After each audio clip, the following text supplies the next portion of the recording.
ওগো সঞ্চিতা, হৃদয়ের মিতা, তুমি যে আমার। ওগো প্রাণবায়ু মোর প্রাণের পরশ, স্পন্দনতে আমি যে তোমার। সমকের মুখে এই রকম একটি প্রেমের কাহিনী শোনার পর সঞ্চিতা লজ্জা পেয়ে ঘরের ভেতর ঢুকে যায়। সমক হো হো করে হাসতে হাসতে বলে, ধুর, তোমার দাদাকে দেখে লজ্জা পাচ্ছ? ও আগে আমার বন্ধু, তারপর। আমি এবারে বলি, হ্যাঁ বলেই ফেলো শালা। দূর শালা, সঞ্চিতা আমার হৃদয় হলে তুমি হলে আমার ফুসফুস, বুঝলে? দেখো ভাইয়া, আমি তোমার বন্ধু ঠিকই, তাই আমি তোমার সামনে তোমার স্ত্রীর সাথে প্রেম করাটা কিছু খারাপ মনে করছি না, কিন্তু একবার ভেবে দেখো তো, সঞ্চিতা কিন্তু আমার ছোট বোনও বটে, তাই ওর সামনে।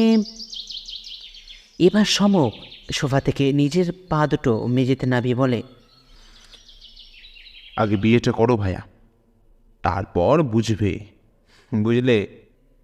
এই বলে একটা সিগারেট ধরিয়ে বারান্দায় চলে যায় সমক। আমি অগত্যা বেগতিক দেখে নিজের কম্পিউটারে কাজ সারতে থাকি। হঠাৎ আমাকে চমকে দিয়ে দরজার কলিং বেলটা বেজে ওঠে। আমি উঠতে যাব, সমক বারান্দা থেকে বেরিয়ে হাত নেড়ে আমাকে বসতে বলে দরজা খুলতে যায়। দরজা খুলতে আমি চেয়ার থেকে বসে দেখি এক বছর 35-এর এক ভদ্রলোক দাঁড়িয়ে আছেন। তার মুখ চোখ দেখেই মনে হচ্ছে বেশ কিছুদিন রাত্রে ঘুম হয়নি তার। মাথার চুল উস্কো খুস্কো। সমককে দেখে হাত জড়ো করে নমস্কার জানিয়ে বলেন, নমস্কার, সমকবাবু আছেন? সমক বেশ কর্কশ গলায় বলে, কি সমুখ? মানে সমক, এই বিখ্যাত গোয়েন্দা সমক সেন আছেন? ওই যে উনি ওখানে বসে আছেন, আসুন। এই বলে সমক আমার দিকে আঙুল দেখিয়ে দেয়। আমি তো পুরো অবাক, কী সব রসিকতা করছেও। ভদ্রলোক আমার সামনে এসে দাঁড়াতে আমি কিছু বলতে যাব, অমনি সমক পেছন থেকে চোখ টিপে আসল পরিচয় দিতে বারণ করে দেয়। ভদ্রলোক সোফায় বসার পর আমি জিজ্ঞাসা করি, আচ্ছা, আপনাকে তো ঠিক চিনলাম না। ভদ্রলোক পকেট থেকে রুমাল বার করে কপালের ঘাম মুছে বলে, আসলে আমার নাম অমিত রায়, যাদবপুরে আমি থাকি, পেশায় একটা বেসরকারি অফিসে কাজ করি। তারপর একটু থেমে বললেন, আসলে যদি কিছু মনে না করেন, যদি একটু জল পাওয়ার যেত। আরে হ্যাঁ হ্যাঁ, বসুন, আমি দিচ্ছি। আমি চেয়ার ছেড়ে রান্নাঘরের দিকে চলে যাই। জল নিয়ে ফিরে আসতে দেখি সম ভদ্রলোকের দিকে তীক্ষ্ণ দৃষ্টি দিয়ে তাকিয়ে আছেন। তার মানে অমিত বাবুকে একবার ঝালিয়ে নিচ্ছে সমক। আমি জল এনে ওনাকে দেওয়াতে অমিতবাবু ঢক ঢক করে জলপান করার পর সমক বলে, আচ্ছা, আপনি সমককে আগে দেখেছেন? ভদ্রলোক অবাক হয়ে বলেন, না, আসলে ইন্সপেক্টর ভদ্র আমাকে আপনার কাছে পাঠান।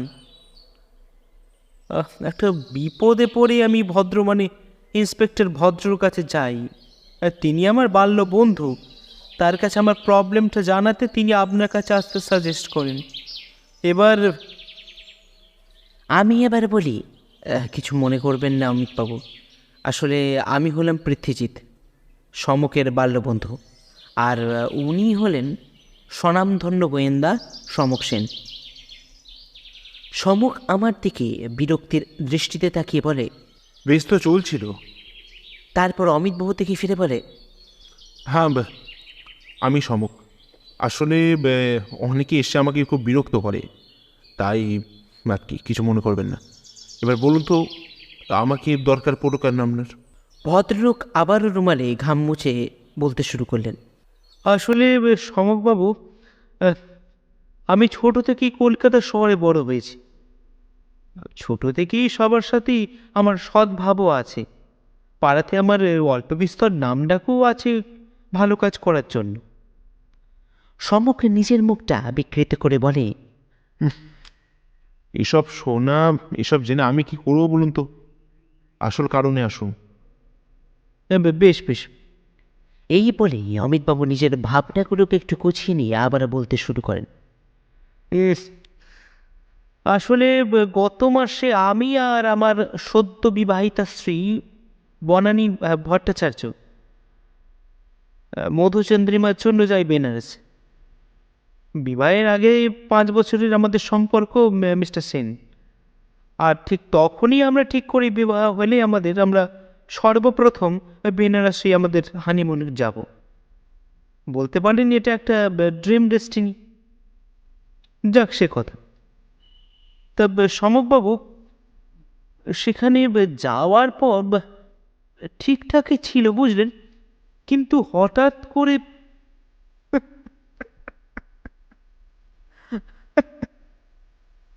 এই বলে কান্নায় ভেঙে পড়লেন ভদ্রলোক। আমি এগিয়ে গিয়ে জলের গ্লাসটা এগিয়ে দিলাম। লক্ষ্য করলাম সঞ্চিতা ঘরের দরজার আড়ালে দাঁড়িয়ে আমাদের কথা শুনছে। আমি এসে বসতেই সমক বলে, দেখুন, নিজেকে আগে সামলান আর আসল কথাটা বলুন। তাতে আপনার উদ্দেশ্য আর আমার বিদেহ দুটোই কিন্তু পূর্ণ হবে। হ্যাঁ, আপনি ঠিকই বলেছেন সমকবাবু। এবার ভদ্রলোক নিজের চোখের জল মুছে আবার বলতে শুরু করলেন, আমরা যেদিন চলে আসব তার আগের দিন রাতে হোটেলের ঘরে শুয়ে আছি, হঠাৎ বনানীর ডাকে আমার ঘুমটা ভেঙে যায়। আমি চমকে উঠে তাকে জিজ্ঞাসা করি সে তার শরীর খারাপ করলো কিনা, কিন্তু বনানী কোনো কথাই বলতে পারে না সমকবাবু। অদ্ভুত একটা ভয় যেন তাকে তাড়া করছে তার চোখ মুখে। আমি প্রথমে একটু ভয় পেয়ে যাই তার মুখের অবস্থা দেখে। বুঝতেই পারছেন, একেবারে অচেনা জায়গা।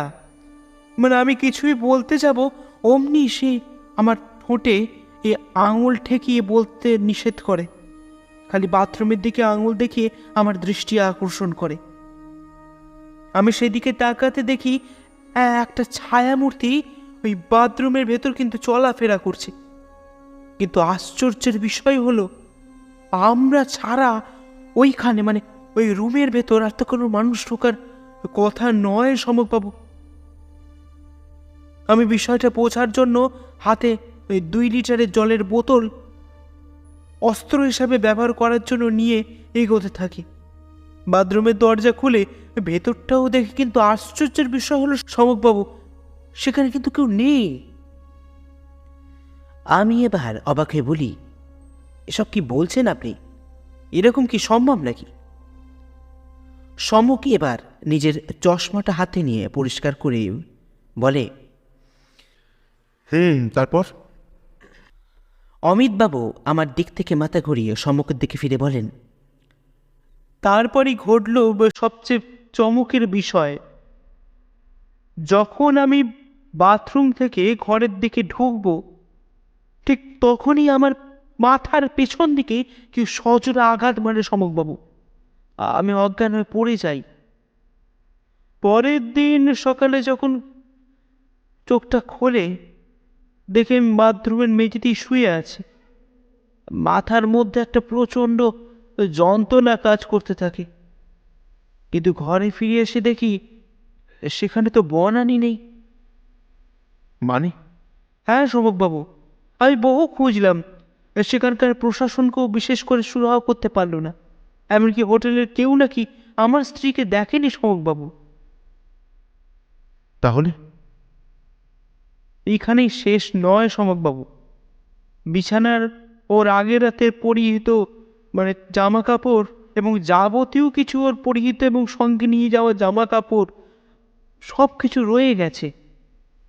এখন আপনি ভরসা সমকবাবু, আমার বনানীকে ফিরিয়ে আনুন সমকবাবু। সমক সব শুনে চেয়ার থেকে উঠে একটা সিগারেট ধরিয়ে বলে, দেখুন, এখানে দ্রুত প্রশ্নের কিন্তু উত্তর পাওয়া খুব দরকার। অমিতবাবু বললেন, কি প্রশ্ন বলুন না। প্রথমত আপনার স্ত্রী গেলেন কোথায়, আর দ্বিতীয় প্রশ্ন হলো কাপড় জামা সব পরে থাকলে উনি কি নগ্ন অবস্থায় বাড়ি থেকে বেরিয়েছেন নাকি, বা বার করা হয়েছে নাকি? আর তাহলে এই ঘরে লোকের প্রবেশের সঙ্গে আপনার স্ত্রীর কিছু যোগ আছে? এইসব কি বলছেন সমকবাবু? আমার স্ত্রীর সম্পর্কে এরকম মন্তব্য আপনি করতে পারেন না। সমক এবার তার দিকে ফিরিয়ে তীক্ষ্ণ দৃষ্টি দিয়ে বলে, আমি আলবাত পারিস অমিতবাবু, আপনি ভুলে যাবেন না যে এটাই কিন্তু আমার কাজ। হ্যাঁ, আপনার স্ত্রীকে পাওয়া গেলে কোনো সমস্যাই ছিল না, কিন্তু এখানে কিন্তু উনি প্রধান সাসপেক্ট। দেখলাম অমিতবাবু এটা শোনার পর মুখ নিচু করে বসে রইলেন। আমি সমককে বললাম, তাহলে এখন কি ভাবছো সমক? সমক আমার দিকে ফিরে একটা রহস্যের হাসি হেসে বলে, ব্যাগ প্যাক করো পৃথ্বীজিৎ। আচ্ছা পৃথ্বী, বলো তো, মাতা পার্বতী গঙ্গার মতো নদী ত্যাগ করে এই কুণ্ডে স্নান করলেন কেন? মণিকর্ণিকা কুণ্ডের দিকে তাকিয়ে প্রশ্ন করে সমক। আমি মাথা চুলকে বলি, হয়তো ভালো লেগেছিল হয়তো। আমার দিকে ভূত দেখার মতন চেয়ে সমক বলে, বুঝে গেছি, চলো। এই বলে শ্মশান ঘাটের দিকে এগিয়ে চলে সে। আমি বলি, আচ্ছা সমক, এত রাতে এখানে আসাটা কি খুব একটা? ভয় পাচ্ছ ভাইয়া? এটাই তো সত্য, বাকি সবই মায়া। এই বলে সিগারেট টান দিয়ে সেটাকে ফেলে এগিয়ে চলে সমক। শ্মশানে ঢুকে দেখি খান 15 চিতা একসাথে জ্বলছে। সমক সেই দিকেই এক দৃষ্টিতে তাকিয়ে রয়েছে। এবার সমক ওই দিকে তাকিয়ে আমাকে বলে, আচ্ছা পৃথ্বী, অমিতবাবু ওনার স্ত্রীর ছবি মেল করেছেন না তোমায়? আমি বলি, হ্যাঁ করেছেন তো, কিন্তু। কোনো কিন্তু নয়, এবার চলো। এই বলে আবারও হাঁটা লাগায় সমক। মণিকর্ণিকার এলোমেলো গলি দিয়ে হাঁটতে হাঁটতে আস্তে আস্তে শ্মশানের পড়ে থাকা বিভিন্ন রকম খই, বিভিন্ন রকম বস্তু, পাশের দোকানে বসে আসা মালাইয়ের গন্ধ, পানের জর্দার গন্ধ নাকে প্রবেশ করতে এক অদ্ভুত জগতে বিরাজ করছি এখন আমরা। আমি এবার হাঁটতে হাঁটতে সমকে প্রশ্ন করি, এবার কোথায় চললে ভাইয়া? অমিতবাবুরা যে হোটেলে উঠেছিলেন ঠিক সেখানে যাব পৃথ্বী। আমি লোকাল পুলিশের সাথে কথা বলেছি, কোনো সমস্যা হবে না। গোল্ডেন এরা হোটেলের নামটা বেশ ভালো লেগে সমক বলে, কি গো পৃথ্বী, ভুল করলাম না তো? এসব বিষয় তুমি ভুল করতে পারো না, সেটা আমি খুব ভালো করেই জানি সমক।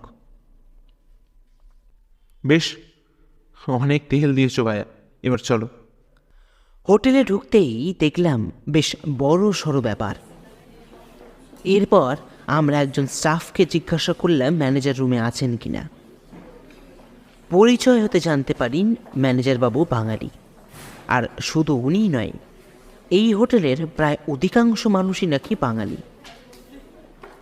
ম্যানেজার ইন্দ্রনাথ বাবু আমাদের চেয়ারে বসতে বলে বলেন, দেখুন মিস্টার সেন, ঘটনাটা আমাদের হোটেলে ঘটায় হোটেলের যথেষ্ট বদনাম হচ্ছে। তাই আপনাকে যে কেউ অ্যাপয়েন্টমেন্ট করুক না করুক, আমরাও চাই আপনি রহস্যের সমাধান করুন আর আমাদের বাঁচান। বুঝতেই পারছেন এই হোটেলকে কেন্দ্র করে কত মানুষের পেট চলছে। তাই সমকোণার কথা আটকে বলে, দেখুন, তার আগে সব ঘটনাটা কিন্তু জানা দরকার, মানে আপনারা যেটুকুন জানেন। ইন্দ্রনাথবাবু চেয়ারে হেলান দিয়ে বলতে শুরু করলেন, দেখুন সমগবাবু, ওনারা আমাদের গেস্ট ছিলেন, তাই এর চেয়ে বেশি কিছু জানা বা বলার মতন প্রয়োজনীয়তা আমার ছিল না। তবে অনিকেত কিছু জানলেও জানতে পারে। সমক উৎসুক নজরে প্রশ্ন করে, কি অনিকেত? অনিকেত হলো আমাদের হোটেলের একজন স্টাফ। অমিতবাবুদের টেক কেয়ার করছিল, মানে ওদের প্রয়োজনীয় জিনিস ওনাদের ঘরে পৌঁছে দেওয়া, এই সব। বেশ তো, তাহলে ওকে একবার ডাকলে ভালো হতো নাকি? অবশ্যই মিস্টার সেন, আমি এক্ষুনি ডেকে দিচ্ছি।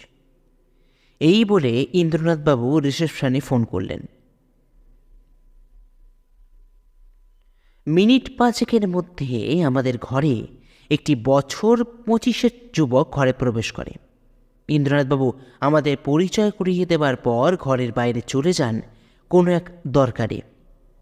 সমক অনিকেতের দিকে এখন এমনভাবে তাকিয়ে আছে যে বেচারা স্বাভাবিকভাবে মুখ তুলে কথা বলতে পারছে না। আমি তাকে আমাদের সামনের চেয়ারে বসতে বলি। তারপর সেই ছেলেটি বলে, আগে আমাকে প্রশ্ন করে ছেলে দিলে ভালো হয় স্যার। আমার আরে দাঁড়াও দাঁড়াও। এই বলে সমক তার দিকে ঝুঁকে পড়ে বলে, আচ্ছা অনিকেত, তোমাদের হোটেলের থেকে যে মেয়েটি নিখোঁজ হয়েছে, সরি মেয়ে না বলে মহিলাই বলি, তোমাদের হোটেল থেকে যে মহিলাটি নিখোঁজ হয়েছেন তার সম্পর্কে তুমি কিছু আমাকে অবগত করতে পারো? ছেলেটি এটা শোনার পর কেমন ঘাবড়ে যায়।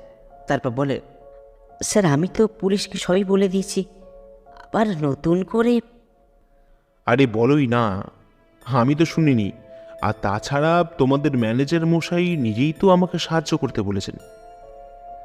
ছেলেটি কী সব ভেবে তারপর বলতে শুরু করে, দেখুন, আমার কাজ তাদের দেখভাল করা, এর বাইরে আমি কিছুই জানি না।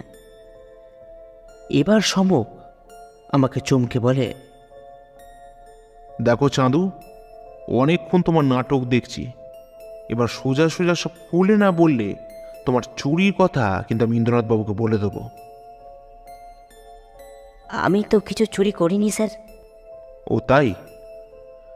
আমি তো সিসিটিভিতে দেখলাম তুমি ক্যাশ বাক্স থেকে কিছু একটা জিনিস সরিয়ে নিলে। ভেবেছো ম্যানেজার আমাদের সঙ্গে কথা বলতে ব্যস্ত থাকবে আর তুমি সেই সুযোগে। অনিকেত আমাদের অবাক করে সমকের পা ধরে ক্ষমা চেয়ে বলে, আমাকে আমাকে ক্ষমা করে দিন স্যার, আমি একদম ভুল করে ফেলেছি। ম্যানেজার বাবুকে বলবেন না স্যার, আমার সংসার। বেশ, তাহলে নিজের চেয়ারে গিয়ে বসো আর আমার প্রশ্ন উত্তর দাও। অনিকেত নিজের চেয়ারে বসতে আমি তাকে জল এগিয়ে দিই। সে জল পান করে বলতে শুরু করে, আসলে প্রথমে আমি সেরকম কিছু লক্ষ্য করিনি স্যার। পরে একদিন সকালে ওনাদের রুমে ব্রেকফাস্ট দিতে গেলে অমিতবাবু ঘরের দরজা খুলে দিয়ে বাথরুমে চলে যান। আমি ঘরে ঢুকে টেবিলে খাবার সাজিয়ে রেখে চলে আসতে যাব, ঠিক সেই সময় দেখি বেডরুমে ম্যাডাম তখনও শুয়ে আছেন, আর ওনার পাশের টেবিলের দামির একটা কিছু গয়না আছে। সেগুলো দেখে আমার বড় লোভ হয়, কিন্তু বিশ্বাস করুন স্যার, আমি সেগুলো চুরি করতে গিয়েও কিন্তু করতে পারিনি। আমি অবাকে প্রশ্ন করি, কেন? আসলে স্যার, যেদিন মনস্থির করি যে গয়নাগুলো চুরি করব, সেদিন সকাল থেকেই আমি ওনাদের ফলো করতে থাকি। পরে সন্ধ্যা থেকে ওনারা ঘুরতে বেরোলে আমি ডুপ্লিকেট চাবি দিয়ে ওনাদের ঘরে প্রবেশ করি। গয়না খুঁজে নিয়ে যখন বেরিয়ে আসতে যাব, তখন ম্যাডাম ঘরে ফিরে আসেন। আমি প্রথমে ভয় পেয়ে যাই স্যার, তাড়াতাড়ি লুকিয়ে পড়ি, কিন্তু ম্যাডাম আমাকে ধরে ফেলেন। সমক এবার প্রশ্ন করে, বর্ণনা দিবে একা কেন? অমিতবাবু ফেরেননি? আগে না স্যার, আমি ম্যাডামের পা ধরে ক্ষমা চাইতে থাকি। বুঝতেই পারছেন, একবার ম্যানেজারবাবু কানে খবর গেলে চাকরি থেকে শুধু বারই করবেন না, পুলিশে হাতও ধরিয়ে দেবেন। আমি কাকুতেও মিনতি করতে থাকি ম্যাডামকে, কিন্তু সেই সময় এই বলে অনিকেত কি যেন ভাবতে থাকে। আমি এবার বলি, কিন্তু সেই সময় কি? অনিকেত একটু হকচকিয়ে বলে, হ্যাঁ, আসলে ম্যাডাম আমাকে খুব প্রস্তাব দেন, আমি রাজি হইনি স্যার। আমার সংসার আছে, আর তাছাড়া আমি চোর হতে পারি, তা বলে দুশ্চরিত্র নই স্যার। আমি সেখান থেকে বেরিয়ে তাড়াতাড়ি ঘরে চলে আসি। আর জেলে যাবার মানসিক প্রস্তুতি নিতে থাকি স্যার। বুঝতেই পারছেন আমি গরিব মানুষ, বড় লোকদের সঙ্গে পেরে ওঠা আমার পক্ষে সম্ভব নয়। কিন্তু ভাগ্যক্রমে সকালে জানতে পারি ম্যাডাম মিসিং। এই বলে চুপ করে যায় অনিকেত। সমক এবার একটা দীর্ঘশ্বাস ফেলে বলে, তার মানে তুমি কিছু অনিষ্ট করেছো, আর যাতে ধরা না পড়ো সেই জন্য বর্ণানী দেবীকে দুশ্চরিত্র প্রমাণ করার জন্য উঠে পড়ে লেগেছ, তাই তো? বিশ্বাস করুন স্যার, আমার একটা কথা মিথ্যা নয়। আমি গরিব হতে পারি স্যার, অভাবের চোটে চুরিও করতে পারি, কিন্তু নিজের সম্মান নষ্ট করব না স্যার। বেশ, তুমি এখন আসতে পারো অনিকেত।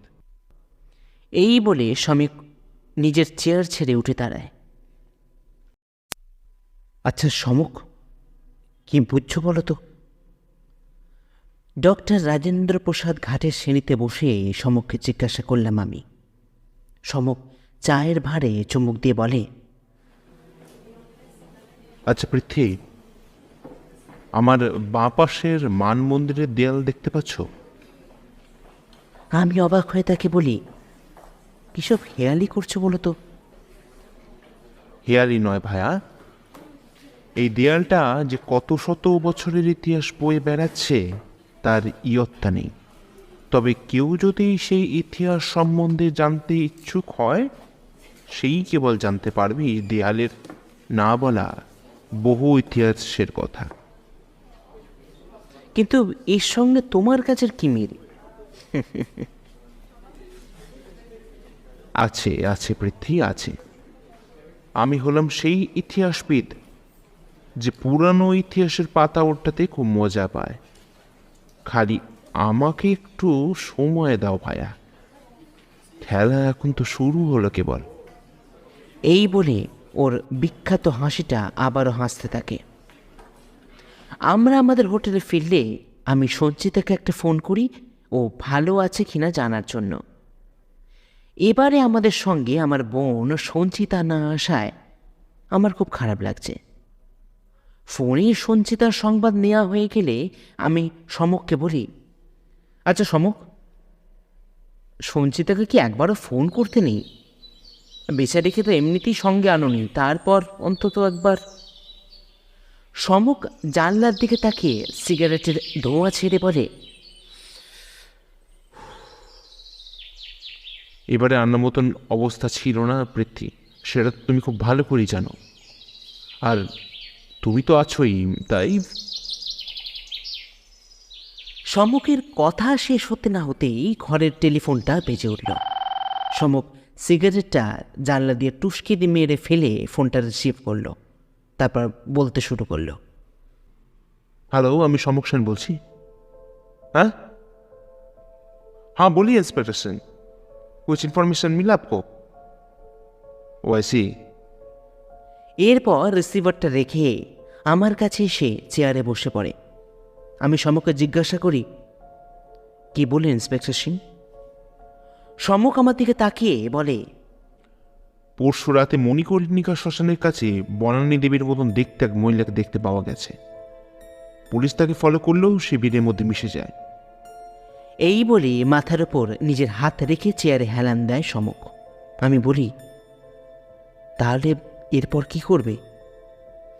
এটা শোনার পরে সমক চেয়ারে শটান সিধে হয়ে বসে আমার দিকে তীক্ষ্ণ দৃষ্টি দিয়ে বলে, এবার শ্রী শ্রী পার্বতী পতে হর হর মহাদেব।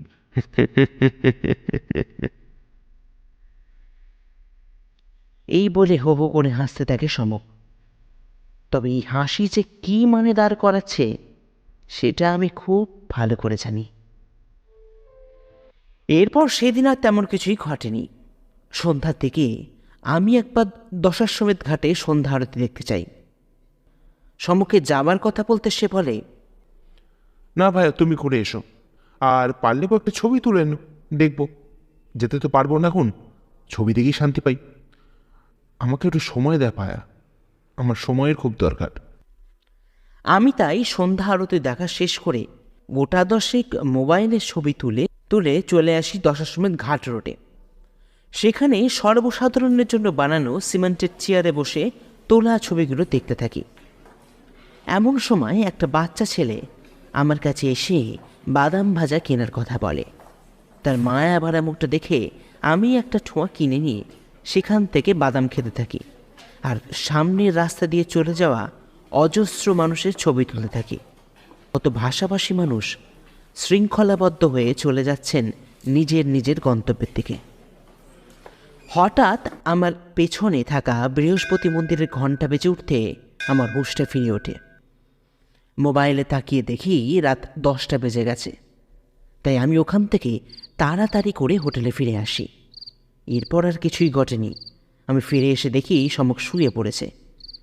রাতের খাওয়ার কথা ওকে জিজ্ঞাসা করতে সে খাবে না বলে দেয়, আর আমার খিদে না পাওয়ায় আমিও তাড়াতাড়ি শুয়ে পড়ি। সকালে ঘুমটা ভাঙতে দেখি সমক বারান্দায় চেয়ারে বসে খবরের কাগজের পাতা উল্টাচ্ছে। আমি উঠতে সে বলে, কি ভাইয়া, কাল কেমন ঘুরলে? আমি মৃদু স্বরে বলি, ধুর, একা একা কি ঘোরা যায় নাকি? তাও সঞ্চিতা থাকলে নয়। তাহলে অতক্ষণ কি করলে ভাইয়া? চলে আসতে পারতে তো হোটেলে। কি আর করবো বলো তো সমক? 10টার সময় ঘাট রোডের পাশে বসে মানুষ দেখছিলাম আর তাদের কিছু ছবি তুলছিলাম। আহা পৃথ্বী, এটাই তো ভুল করো। আমি অবাক হয়ে বলি, কেন, কি করলাম? যাদের ছবি তুলেছো তাদের অনুমতি নিয়েছো আগে? হ্যাঁ, অত মানুষের কাছ থেকে অনুমতি নেব কি করে বলো তো ভাই?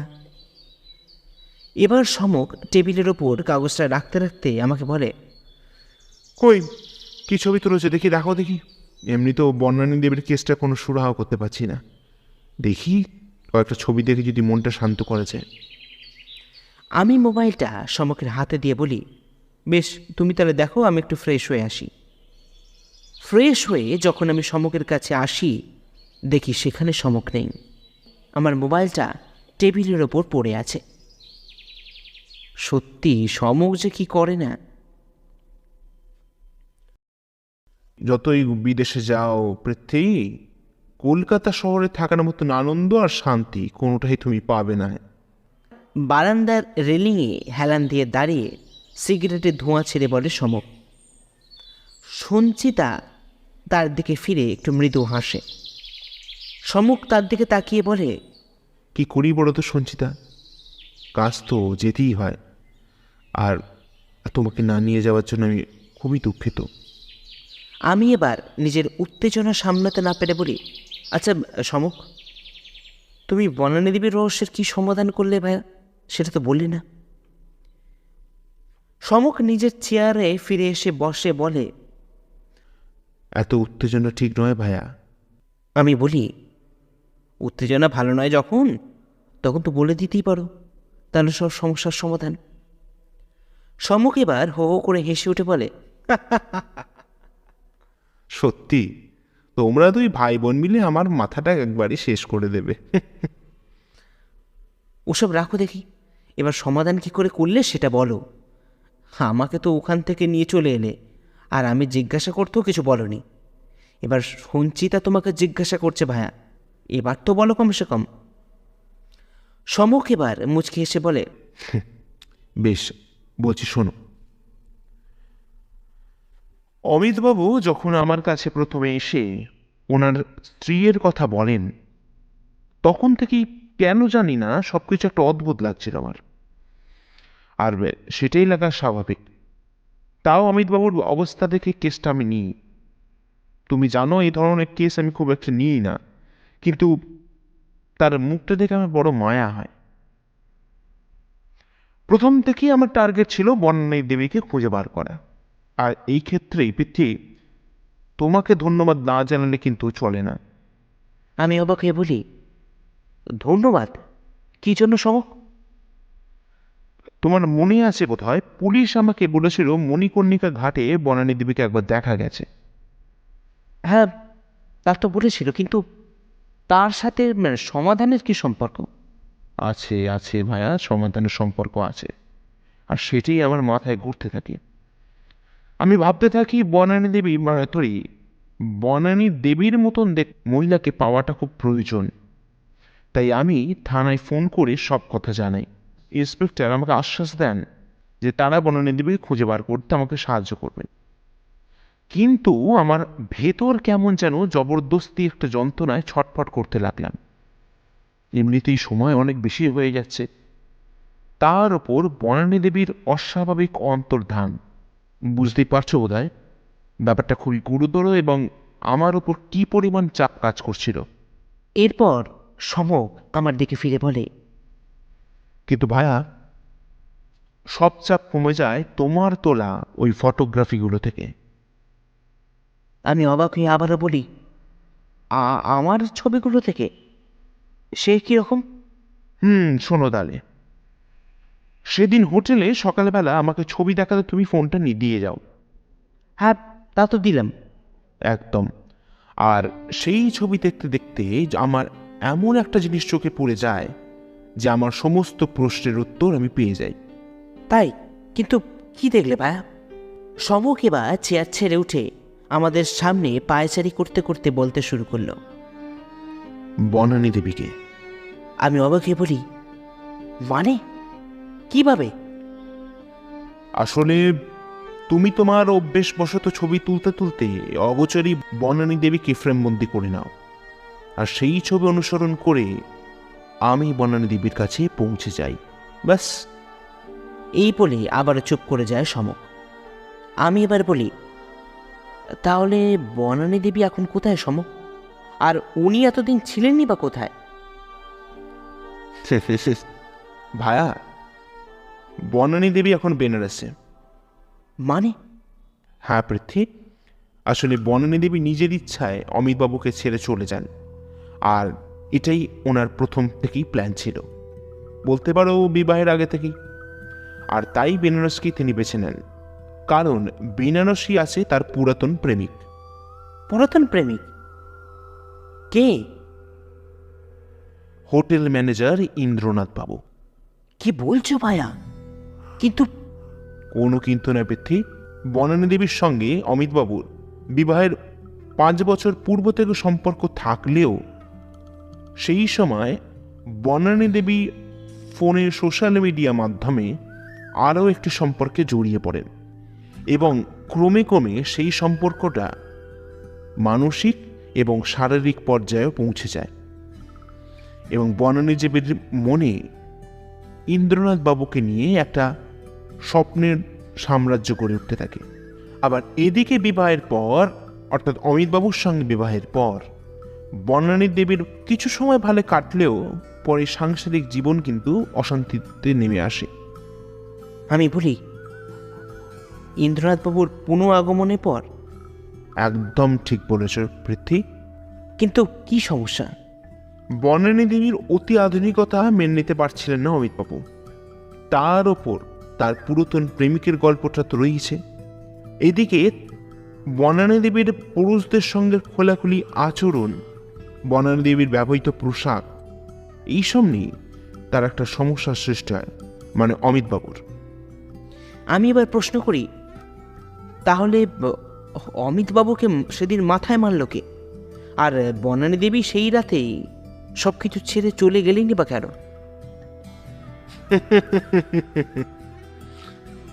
আরে বুঝবুক, এটাও বুঝলে না? অমিতবাবু আর বনানী দেবী যখন সন্ধ্যার সময় ঘুরে বেড়ান, ঠিক সেই সময় ডুপ্লিকেট চাবি ব্যবহার করে ইন্দ্রনাথ বাবু বা তার কোনো ভাড়া করা গুন্ডা বাথরুমে ঢুকে অপেক্ষা করতে থাকে, আর বলতে পারো সেই কোনো পোশাক দেবীকে দেয়। পরে অমিতবাবু মাথায় আঘাত করে বনানী দেবীর ড্রেস বদলে সেখান থেকে বেরিয়ে যান। আসলে অমিতবাবুর কোনো জিনিসের প্রতি লোভ ছিল না বনানী দেবীর। তাহলে ওদের তিনজনের এখন কি অবস্থা? বনানী দেবী আর ইন্দ্রনাথ বাবুকে গ্রেপ্তার করা হয়েছে, আর অমিতবাবু একাকে জীবন কাটাচ্ছেন। এই বলে সমক আবারও রেলিংয়ে হেলান দিয়ে বাইরের রাস্তার দিকে তাকিয়ে থাকে। এতক্ষণ সব শুনে সঞ্চিতা এক টুকরো কাগজে কী সব লিখে আমার হাতে দিয়ে, সে তাতে লেখা ছিল, ঠিক হয়েছে অমন লোকের একা থাকাই ভালো, আজকালকার যুগে পুরাতন ধ্যান ধারণা কী করে রাখেন কে জানে। আর উনি ভাবলেন কি করে যে একটা নারীকে বিবাহ করা মানে তার ওপর নিজের ইচ্ছা অনিচ্ছার ভার চাপিয়ে দেওয়া।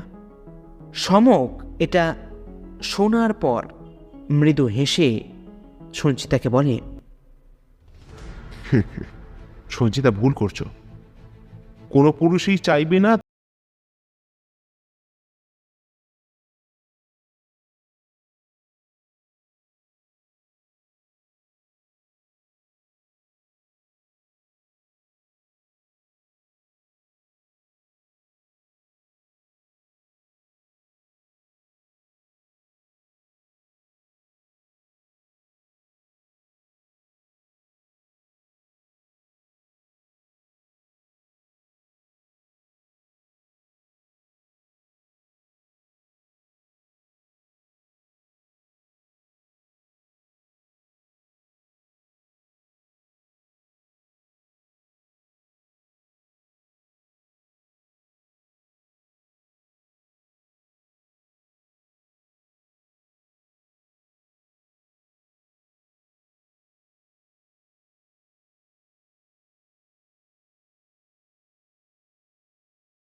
এই বলে চুপ করে যায় সমক। চারিদিকে নিস্তব্ধতায় খালি দূর থেকে কোকিলের ডাক ভেসে আসছে। সে যেন জানান দিচ্ছে বসন্ত এসে গেছে।